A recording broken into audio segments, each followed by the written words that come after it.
Hello, BookTube. Hello, friends. Welcome to Lizzie Faye Loves Books. I'm Elizabeth, and it's Friday, so I'm going to attempt to do a very quick Friday reads, although I know how I ramble, but I've got a very busy day ahead of me. We are having a garage sale tomorrow. Today is actually my 22nd wedding anniversary, but my husband's at work. I got to set up for this yard sale. So after the yard sale's all over tomorrow, we're going to go out to dinner and maybe come home, watch a movie or something. So we'll celebrate tomorrow. And today I had originally thought I wouldn't even try to do a video today, but I was determined to get up and do my regular devotional. And then I was so close to finishing 2 different print books that I said, okay, I'm just going to go ahead and finish these. And I'm so glad I did, because then I went and put them in to my Goodreads, and I have hit today, this morning, 300 books read for the year 2020 so far. And we've still got like 75 days left in the year. So I am super excited about that. In fact, today is the 290th day of the year, and I'm 10 books ahead on my book a day challenge, which didn't really start out to be a challenge, but it's turning out that way. So anyway, I'm super excited about that.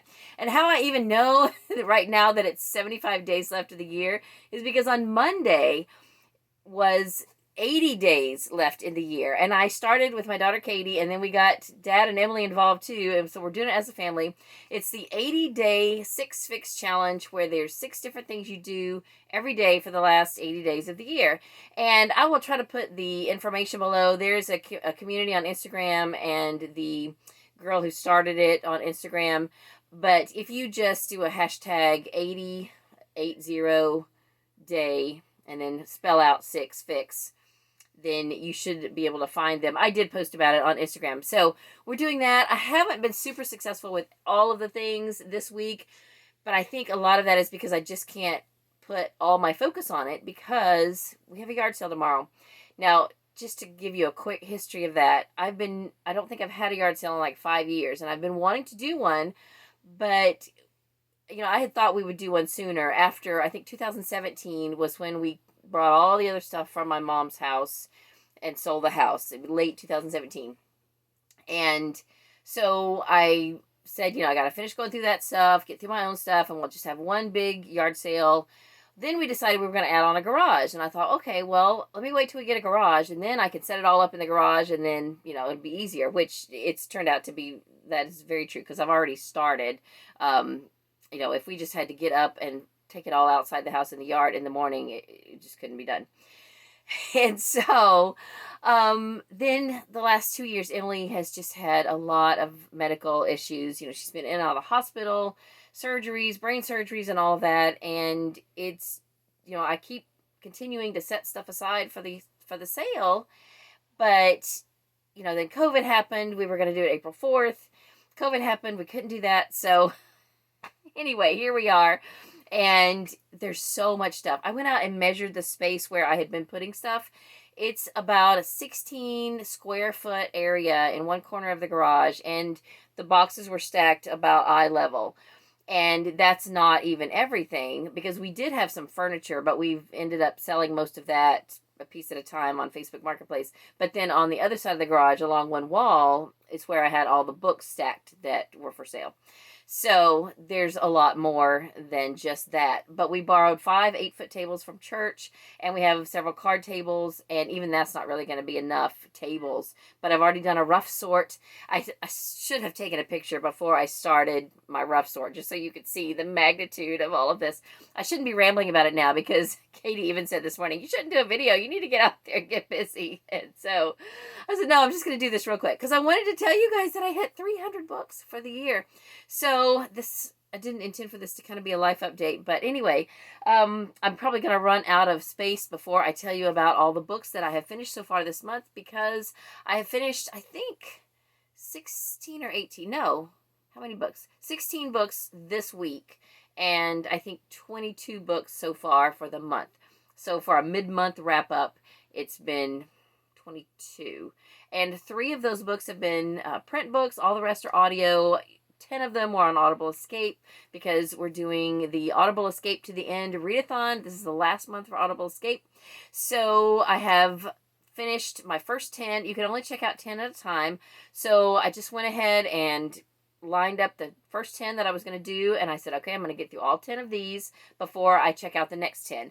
So last night I finished the 10th one, and then I checked them all back in, and I checked out my next 10. So if there's time, I'll tell you about my next 10, or I might just have to do a separate Audible Escape to the End wrap up or update maybe after the yard sale's over. That may be what I end up doing. So anyway, and I don't have physical copies of any of those. Well, one of them I do, but so I can't even show you pictures of anything.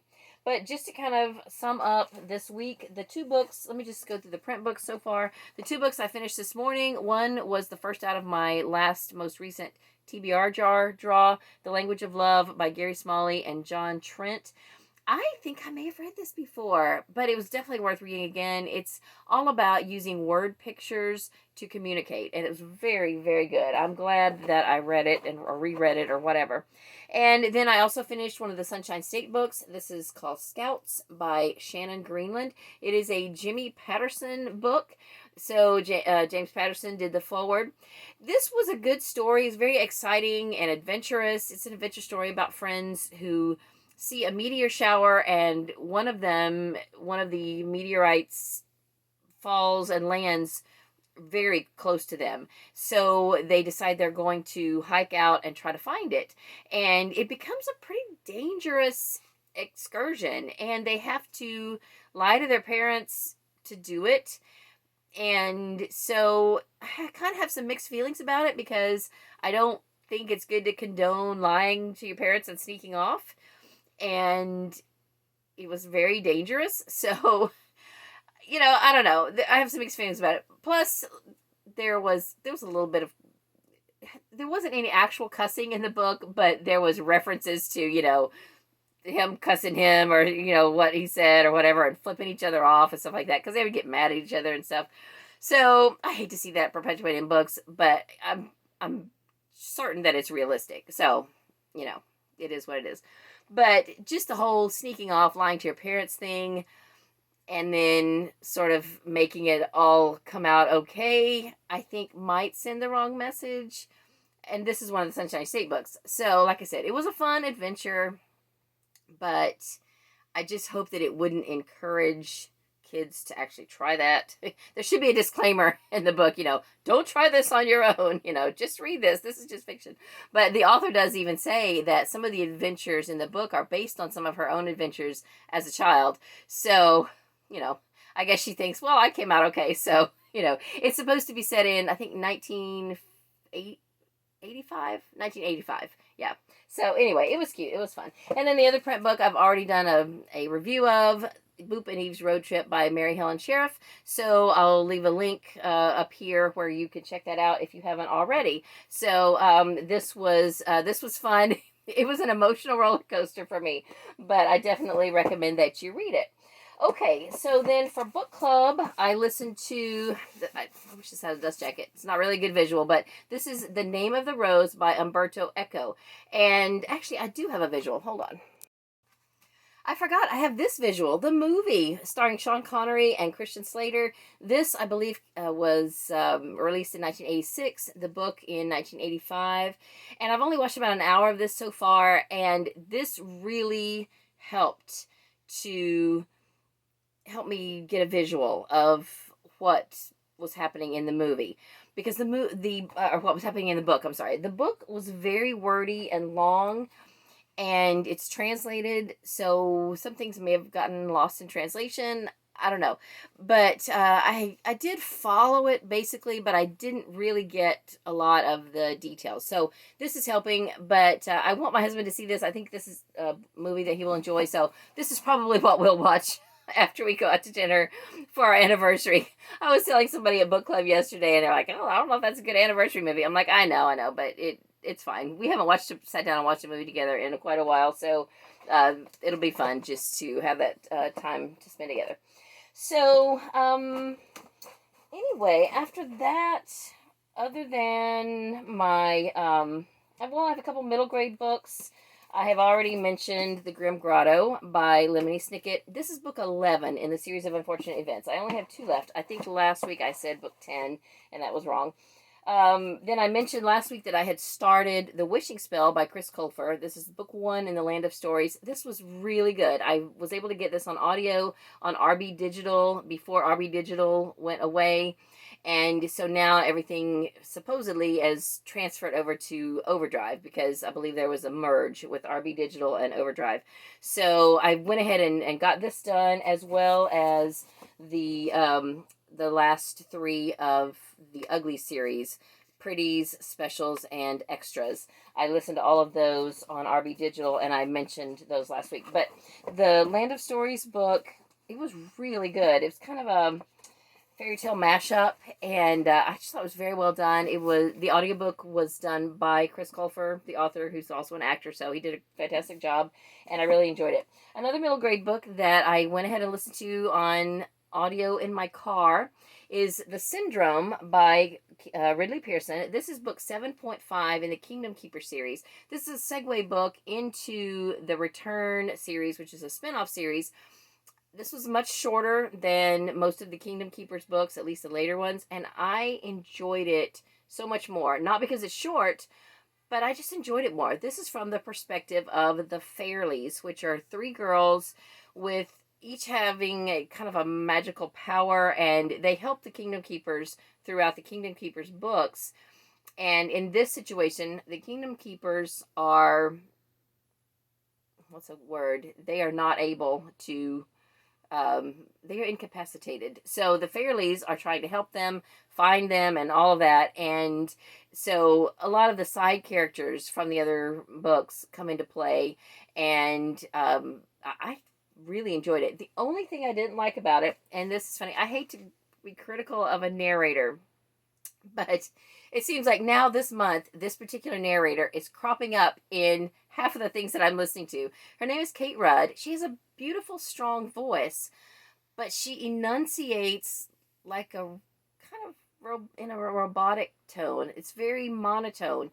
Every once in a while, when she relaxes, she will sound natural, but a lot of her narration just sounds very robotic and not, it's like she's not comfortable with what she's saying, and so she enunciates too carefully, and that pulls me out of the story. So again, she has a beautiful voice, and so she narrated one of the Fairleys in this, and a couple of other things that I listened to this week. I can't even remember what else, but I would start another book and go, and I would listen to it and I would think, oh, that's her again.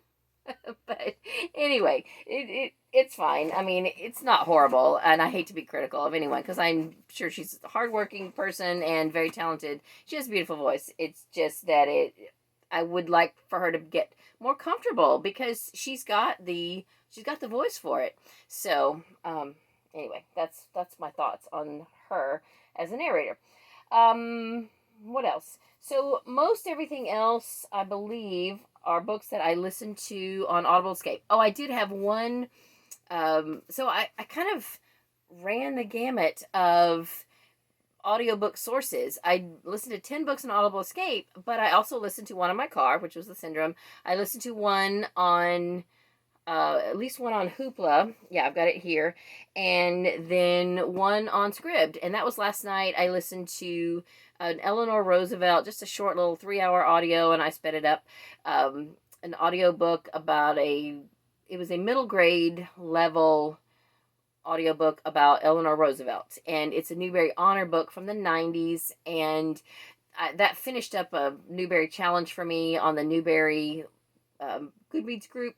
There's a challenge, there's like 12 different prompts, and one of them was supposed to be presidential, and so I thought, well, she's a president's wife, and she, got involved in everything, and so I think that's close enough to, being presidential, and the president was mentioned, of course, so I'm counting that for that prompt, and I think that was the last one that I had left to do for those 12 prompts, so I wanted to go ahead and just finish that up. I had a little time, and I didn't want to start my next 10 Audible Escape books, and I hadn't listened to anything on Scribd except for finishing up The Name of the Rose earlier in the month, which was on Scribd, so, got to get my money's worth.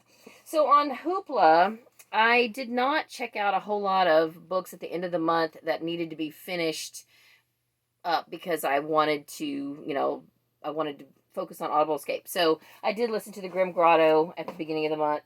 And then one of the only other books that I listened to on Audible, on Hoopla, was The Manning Brides. This has 2 books in it by Debbie Makeover, but I'm just going to count it on Goodreads as one book because I listen to a lot of short books and I don't want to inflate my count too much. But the names of the stories are Marriage of Inconvenience and Stand-in Wife.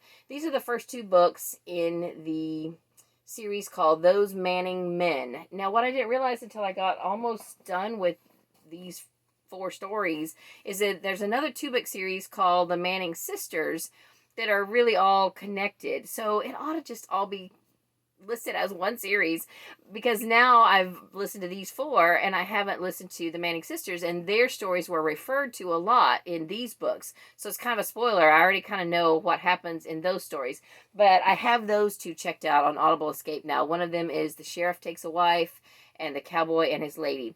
So those are 2 that I'll be getting to this week. And then there's one other novella in this series called Silver Bells, and I might save it till Christmas because I don't think it's on Audible Escape. I think it's on Scribd. So anyway, because The Manning Brides was not on Audible Escape, I went ahead and listened to this on Hoopla, and then went on into The Manning Grooms and listened to this on Audible Escape. The Manning Grooms contains 2 stories also, Bride on the Loose and Same Time Next Year. Of the 4 stories, I probably enjoyed these books 3 and 4 a little more than books 1 and 2, but they were all good. I said in my Goodreads review that I really like how Debbie Makeover does a great job at keeping things clean for the most part, and all of the creative ways that she put the different situations she puts her characters in to help them be able to wait till they get married or get married really fast before going to bed together. So I just really appreciate that about her. And these are just fun stories. A couple of, which one was it? The first one in The Manning Brides was a little frustrating because it was so back and forth, back and forth, back and forth. But anyway, it was still fine. And then another one I listened to on Audible Escape is for the Scottish category. This is on Hoopla, but there wasn't anything else in the Scottish category that I was interested in, and that's one of my last 2 categories to finish up the Audible Escape category challenge. So I just decided to go ahead and listen to this on Audible Escape, and then I'll pick up the rest of them on Hoopla.